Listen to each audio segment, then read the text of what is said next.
Quando um bom samaritano intervém em um crime assustador, arrastando uma jovem, ele implora para que o homem a deixe em paz. As coisas tomam um rumo aterrador. Ele disse, eu vou matar você. Ele tentou atirar queima-roupa na cabeça. As testemunhas ouviram um estalo. Iniciando uma enorme caçada ao criminoso. Vamos te encontrar. E depois, outro ato de coragem no Dia dos Namorados.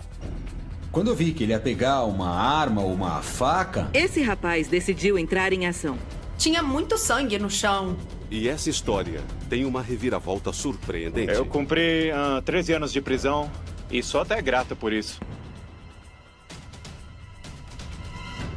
Crimes que viralizaram. As imagens da câmera mostram... arrastando uma jovem.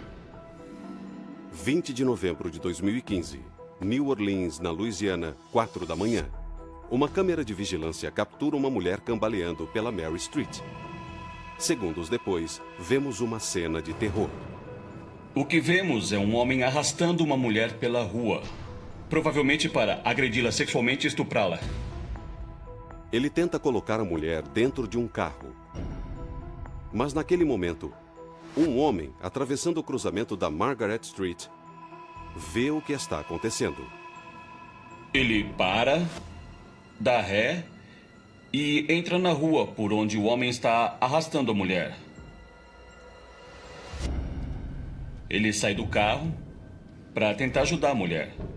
É aí que as coisas ficam assustadoras. Ele implora para que o cara a deixe em paz e depois ele fica horrorizado.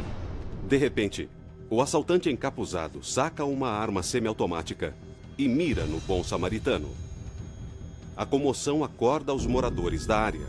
Ouvi um homem gritando do lado de fora, eu não tenho dinheiro. A situação toda era de fato super perigosa. E então, uma reviravolta acontece. O homem atirou no estômago dele.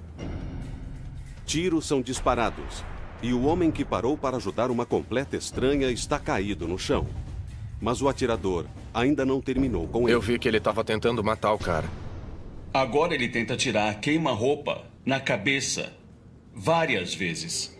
É difícil de assistir, mas incrivelmente a arma emperra repetidamente. Não uma, nem duas, mas 3 vezes.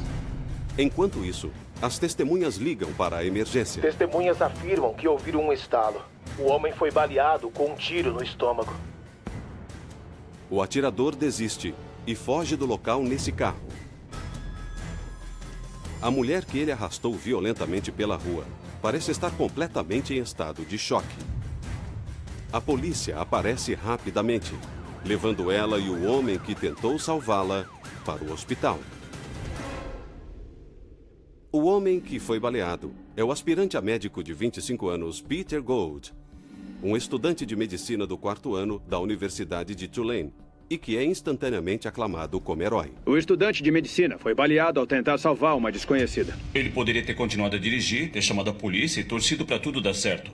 Mas ele escolheu tentar ajudar alguém que ele nem conhecia. E tem mais. Enquanto a mulher tem apenas ferimentos leves e recebe alta, Peter agora está lutando por sua vida. Ver um amigo tão saudável de repente ficar entre a vida e a morte, assim do nada, é algo terrível de se ver. Ele foi levado às pressas para a cirurgia e a gente não fazia ideia do que ia acontecer. Quando os entes queridos de Peter veem o vídeo de vigilância do ataque violento que ele sofreu, ficam furiosos. Eu lembro que eu senti meu coração pulando na garganta. Não dava para acreditar no que estava acontecendo. Eu pensei, meu Deus, eu quase vi meu amigo sendo morto na minha frente. A mulher que Peter tentou salvar fica traumatizada e pede privacidade enquanto se recupera. O vídeo de Peter arriscando sua própria vida para tentar salvá-la viraliza instantaneamente. Este homem atirou em um bom samaritano. Levou um tiro no estômago. O ataque absurdo enfurece a cidade de New Orleans, desencadeando uma enorme caçada ao criminoso. Uma busca intensa pelo atirador nessa manhã. É evidente que é um indivíduo perigoso que não valoriza a vida dos outros. Alguém sabe quem ele é. Alguém sabe onde ele está se escondendo. Em 21 de novembro, um dia depois de Peter ser baleado, os investigadores encontram o carro utilizado pelo criminoso e descobrem que ele era dirigido por Eric Kane, de 21 anos, que tem histórico de indiciamentos por roubos com armas de fogo. Ele não é desconhecido para a polícia. Sabemos quem você é. E precisa saber que vamos te encontrar. Naquele mesmo dia, Kane ataca violentamente mais 2 pessoas em New Orleans. Kane usou uma arma para roubar e depois sequestrar uma mulher de 41 anos e um homem de 54 anos. E foi aqui que ele estuprou os 2. Enquanto aquele homem estuprava o homem e a mulher, ele conta que seu apelido é assassinato e os ameaça dizendo que se forem a polícia, ele vai matá-los. Como isso vai terminar? Depois de um estudante de medicina ser baleado ao tentar ajudar uma mulher que era violentamente arrastada pelas ruas de New Orleans, a população está inquieta e a polícia faz um esforço incansável para encontrar o responsável pelo crime. Você não pode se esconder. Você não pode fugir. Nós vamos te pegar.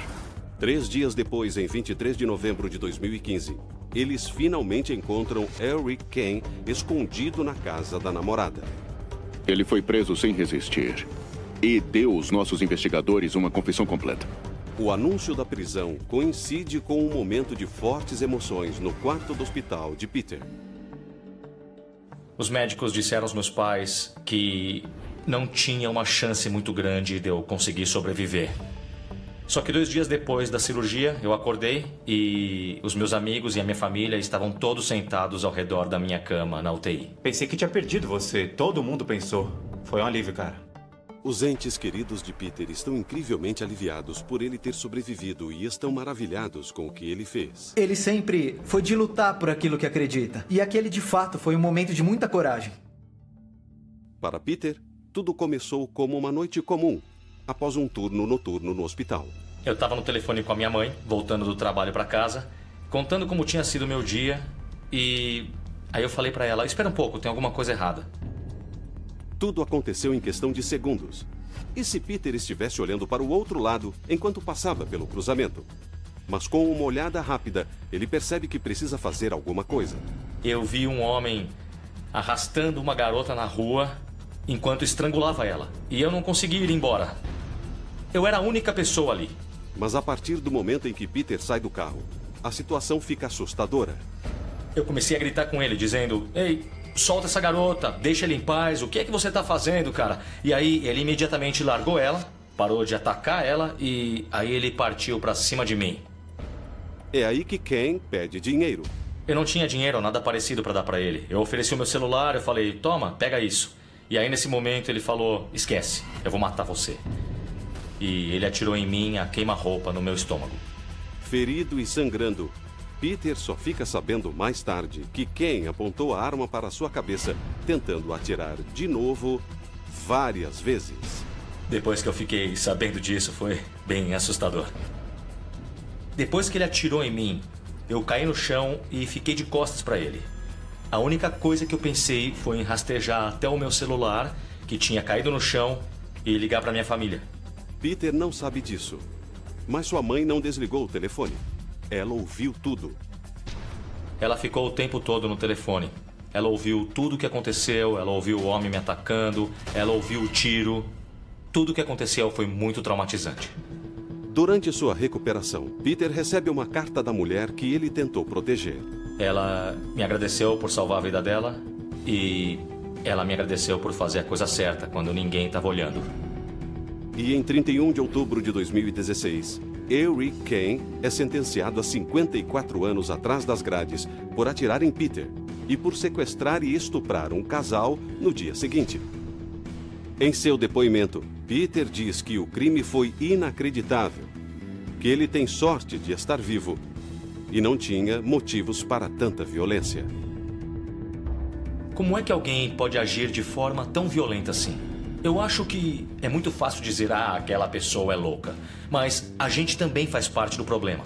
Eu tive que levar um tiro no estômago para que eu realmente me colocasse no lugar dele e percebesse que a sociedade falhou com alguém como ele. Jurando tomar uma atitude, Peter e os amigos que ficaram ao seu lado no hospital criaram uma fundação chamada Strong City, parceira de organizações que ajudam jovens em situação de risco.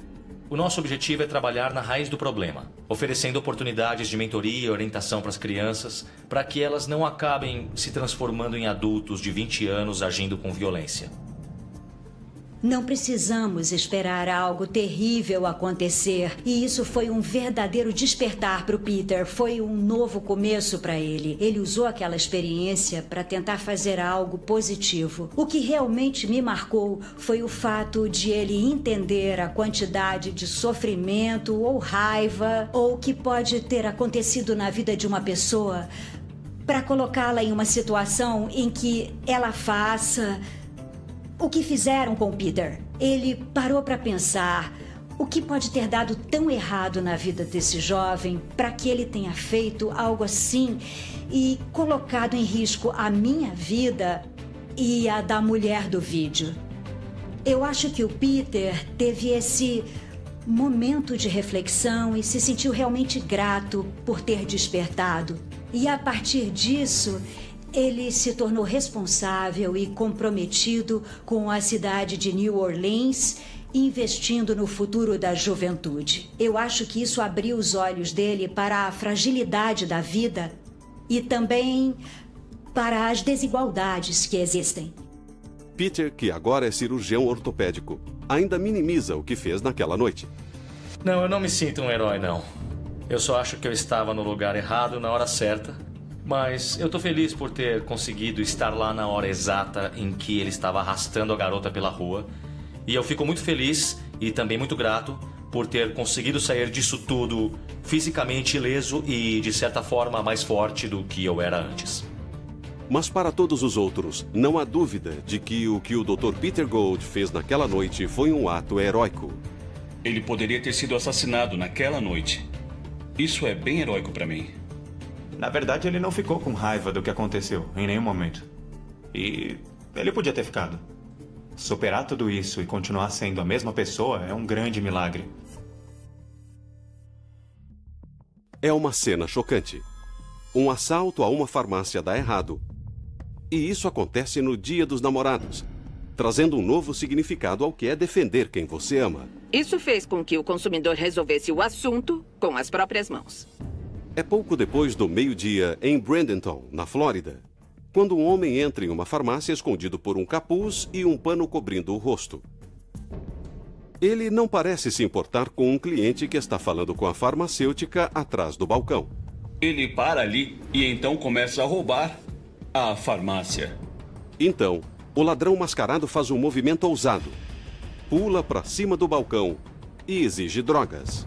O rapaz subiu em cima do balcão e então começou a fazer movimentos levando as mãos para a cintura. Mas o que o ladrão não sabe é que o cliente é namorado da farmacêutica, além de campeão de boxe do estado da Flórida, e não está disposto a deixar que sua namorada corra perigo.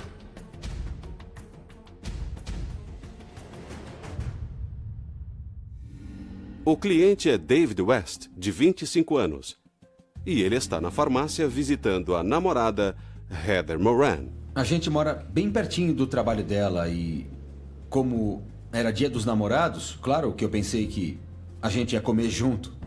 Ele entrou, perguntou o que eu queria almoçar, e aí, bem na hora que eu ia responder, o cara chegou e subiu no balcão. É assustador. Em questão de segundos, uma visita romântica se transforma em uma situação assustadora. Quando o ladrão exige drogas, nem Heather nem David podem acreditar no que está acontecendo bem na frente deles. No começo, pensei que fosse piada. O cara tava tipo, não, isso não é piada. Me dá toda a sua oxicodona. Ele enfiou a mão no bolso dele e eu vi o que parecia ser o formato de uma arma. É aí que David entra em ação. Eu acho que ele não me viu. Mas bem na hora, quando eu vi ele tentando enfiar a mão na calça, como se fosse pegar uma arma ou uma faca, eu sabia que eu tinha que reagir. Ele desceu do balcão e aí eu fui pra cima. O David falou assim, ei cara, você não quer fazer isso. O David não queria brigar, ele não queria machucar o cara, mas queria impedir o cara de vir pra cima de mim. David parte pra cima do ladrão. Eu não pulei em cima dele porque eu não sabia se ele estava armado. Por isso eu tentei segurar ele e imobilizar antes de qualquer coisa. Enquanto os dois homens lutam, batendo nas prateleiras da farmácia, a camisa do ladrão é arrancada. Cara, eu não tinha escolha. Comecei a dar soco. Foi instinto puro. Nenhum cara ia atacar a minha namorada naquele dia. O namorado entrou em ação e começou a brigar com ele e o derrubou no chão. O que é super perigoso. Ele não sabia se o homem estava armado ou não. Mas esse boxeador não está para brincadeiras. Seus socos são rápidos e certeiros. Ele levou, sei lá, uns 4 socos, e desmaiou. Eu fiquei com um pouco de pena do cara. Enquanto Heather chama a polícia, David mantém o ladrão nocauteado e imobilizado no chão. Quando ele voltou a si, eu tive que imobilizar ele no chão, segurando as mãos dele. O ladrão frustrado está atordoado e tanto ele quanto a farmácia estão detonados, como se uma grande luta de boxe acabasse de acontecer. Tinha muito sangue no chão. Mais tarde, a gente descobriu que ele teve um tímpano rompido, um nariz quebrado e ossos faciais quebrados. Mas é aí que o inesperado acontece. Um lutador profissional com 2 títulos estaduais estava na loja no momento. Quando um jovem entra em ação para proteger sua namorada na farmácia da Flórida onde ela trabalha, ele é instantaneamente saudado como herói. Esse rapaz, David West, decidiu entrar em ação. Para Heather, a namorada de David, suas ações foram tocantes, mas não surpreendentes. O David é o meu herói. Muito, muito corajoso. Eu tenho muito orgulho dele. Não tinha dúvidas de que o David iria me proteger. Ele é destemido. O David é corajoso. Ele tem um coração de ouro. Esse boxeador pode desferir um golpe poderoso, mas seu coração assume o controle quando o ladrão acorda. O que ele diz é inacreditável. O cara acabou de tentar roubar a farmácia. E aí começou a chorar na minha frente, implorando para eu deixar ele ir embora.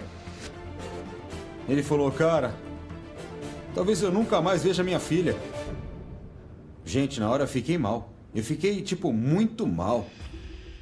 Ainda assim, David sabe que não pode simplesmente deixar o ladrão ir. Antes que a polícia chegue e o prenda, ele dá alguns conselhos. Naquela hora eu falei pra ele que aquilo mudaria a vida dele. Eu falei, é hora de virar o jogo, cara. Eu olhei pra ele e falei, acho que você só precisa de ajuda. Nos 4 anos seguintes, David sempre se pergunta se seu conselho gratuito surtiu efeito. A verdade é que surtiu mais efeito do que ele pode imaginar.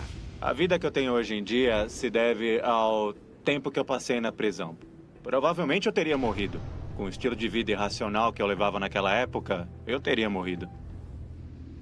Acredite se quiser, mas esse é o mesmo homem que pulou no balcão com aquele moletom e que aparece nessa foto da autuação. Rob, que nos pediu para usar apenas seu primeiro nome para proteger sua família, foi acusado de tentativa de roubo. Eu cumpri aproximadamente 13 anos de prisão, mas eu sou até grato por isso. No dia em que entrou naquela farmácia, Rob disse que estava em uma espiral perigosa do vício. Eu tinha 26, quase 27 anos de idade. Eu nunca tive uma multa por excesso de velocidade, nunca tive problemas, nem ficha criminal. Eu era técnico de ar-condicionado e eu não era um cara ruim. Mas eu acho que cerca de 6 meses antes do incidente acontecer, o meu pai foi atropelado por um carro. Eu acabei saindo em uma maré de imprudência. E aí, de repente, eu não sei, eu acordei um dia e estava totalmente viciado. E em 14 de fevereiro de 2016, depois que sua noiva o deixou, levando seu recém-nascido com ela, ele chegou ao fundo do poço. Isso foi num domingo e na sexta eu recebi a notícia que tinha sido demitido. Então eu não tinha dinheiro, ninguém me queria por perto. E em um período de 6 meses eu deixei de ter as contas em dia, uma bela casa, 2 carros e um belo plano de aposentadoria. Aí eu acordei naquela manhã, era dia dos namorados e também aniversário do meu pai. Eu estava morando no meu carro, porque sabe como é, foi um efeito dominó. Quando ele entrou na farmácia, Rob disse que não tinha nenhum plano e também não tinha arma. Estava apenas fingindo em uma tentativa desesperada de conseguir algumas drogas que pudesse usar e vender. Eu estava devendo $1.500 para o cara que me vendia drogas e eu achei que, roubando os remédios, de repente eu podia conseguir o dinheiro que estava devendo e também arrumar um lugar para morar. Eu não queria machucar ninguém, eu não estava pensando direito. Aquela era a única possibilidade. Ninguém me prestava dinheiro, eu não tinha nada para penhorar. Eu estava muito desesperado. A briga com David deixou Rob com uma cicatriz de 15 centímetros na testa e um tímpano rompido. Mas ele diz que, mesmo tendo ficado fora de si, nunca ficou inconsciente. Ele me bateu muito, mas eu não fui nocauteado. Eu tinha muito analgésico e opiáceos no meu organismo, por isso eu não estava sentindo nada. Hoje, Rob é casado com a mesma mulher que o deixou pouco antes do incidente na farmácia e eles têm 2 filhos pequenos. Ele também tem seu próprio negócio. Sua mensagem para o David? Me desculpa por tentar assaltar sua namorada no Dia dos Namorados. E obrigado por abrir a minha cabeça e romper o meu tímpano. Olha, sinceramente, eu sou muito grato, é sério. Eu sou muito grato mesmo. Foi uma das melhores coisas que já aconteceu comigo. Eu tô feliz. Eu tô. Tá tudo bem com ele. Tipo, eu fiquei muito contente por ter dito a ele que... Bem que eu disse, cara. Porque a última vez que eu vi ele, ele tava implorando pra eu deixar ele embora, que era o fim da vida dele. E eu falei pra ele que não é não. Vai ser um ponto de virada da sua vida, irmão. Rob atribui a David a um programa rigoroso de reforma prisional e sua fé por tornar a guinada uma realidade. Tem sido um caminho bem difícil. Lembrando daquele dia, eu vejo quantas coisas tenho hoje que eu nem poderia imaginar lá naquela época. E eu sou muito abençoado por Deus. E por razões muito diferentes, o Dia dos Namorados de 2016 é um dia que as mulheres na vida de Rob e David nunca irão esquecer. Foi constrangedor para ela, é uma situação muito difícil e ela acabou ficando do meu lado o tempo todo. Qualquer coisa que eu fizer daqui em diante, em qualquer Dia dos Namorados, sempre será um Dia dos Namorados melhor. Eu sou a mulher mais sortuda do mundo. Eu até disse pro David, você não precisa mais me dar nenhum presente de Dia dos Namorados. Ele praticamente ganhou uma autorização para não comprar presente de Dia dos Namorados. Versão brasileira, VPN Santos.